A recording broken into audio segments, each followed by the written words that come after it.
Hi there, Evan here at the Machronicle, where the future starts today. This will be audio only for the last day in July 2019. First, some housekeeping. Please do follow my secondary account at Machronicle Media. I'll leave the link in the description down below so y'all can find it. It'll be a culmination of charts, graphs, videos, and podcasts from across the web. So go ahead and please do follow my secondary channel today. Also, the Fed went ahead and cut 25 basis points as I predicted for some time. I won't bore you with details.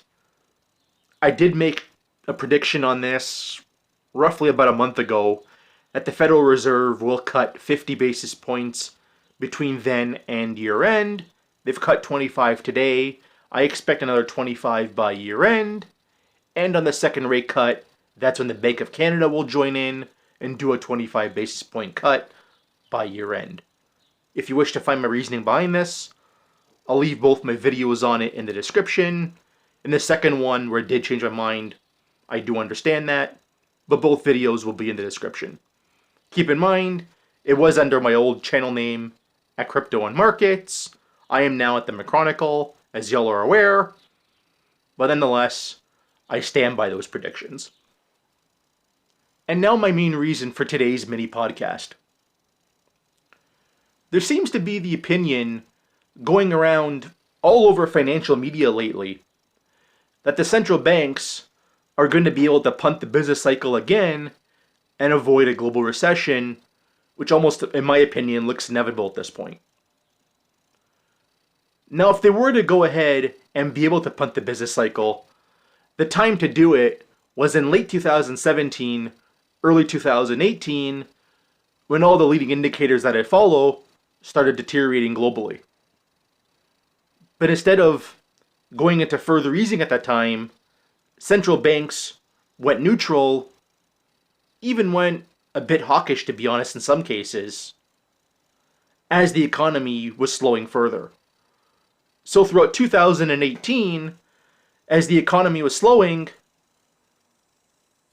the central banks were neutral to modestly hawkish during that time.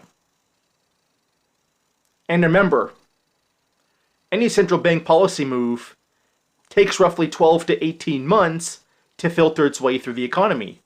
So throughout 2019, as things had deteriorated even further, we're still feeling the effects of all the policy moves last year.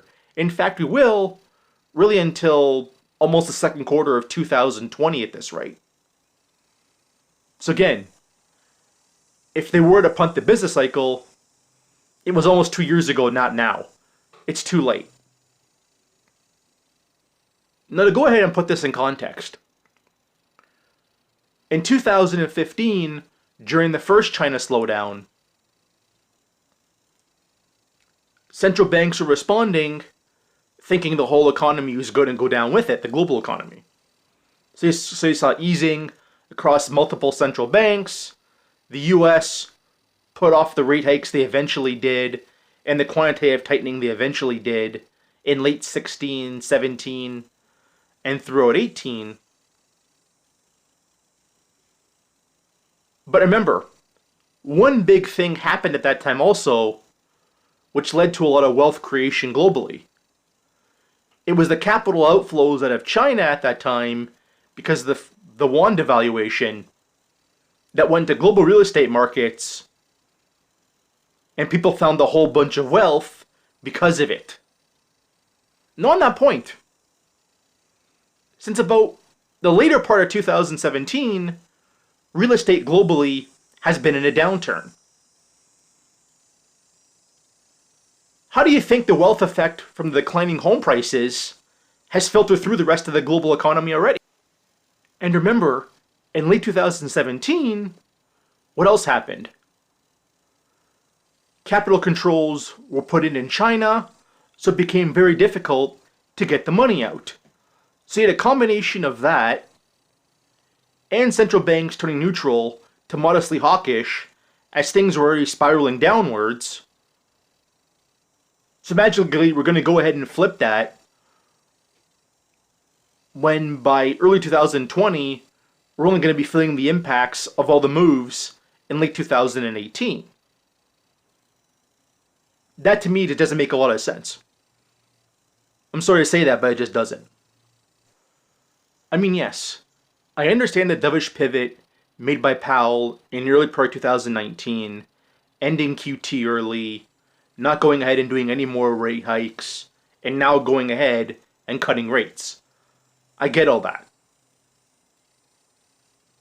But the rate cuts that started today aren't going to be felt in probably until the first quarter of 2021.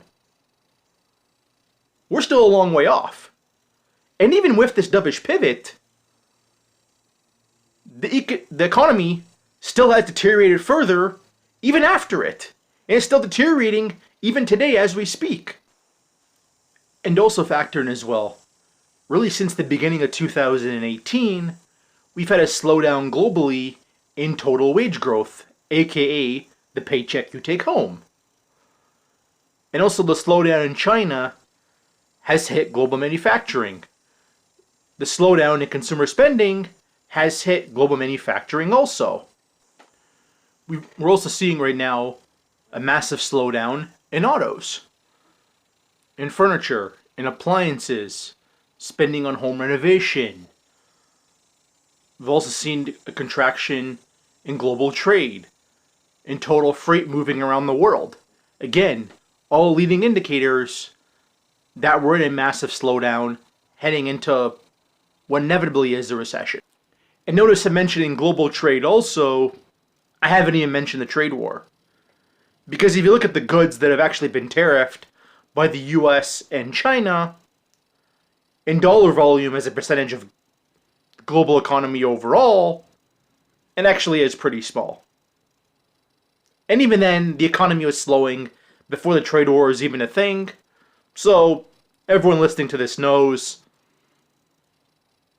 the trade war really hasn't had much of an impact at all on anything. And of course, there is the bubble in triple B rated corporate debt. That's the rating right above junk.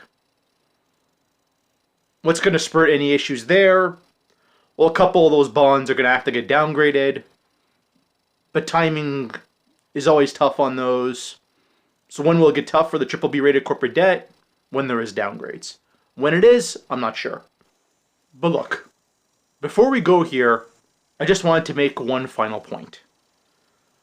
Real estate is downstream from liquidity. The consumer is downstream from real estate.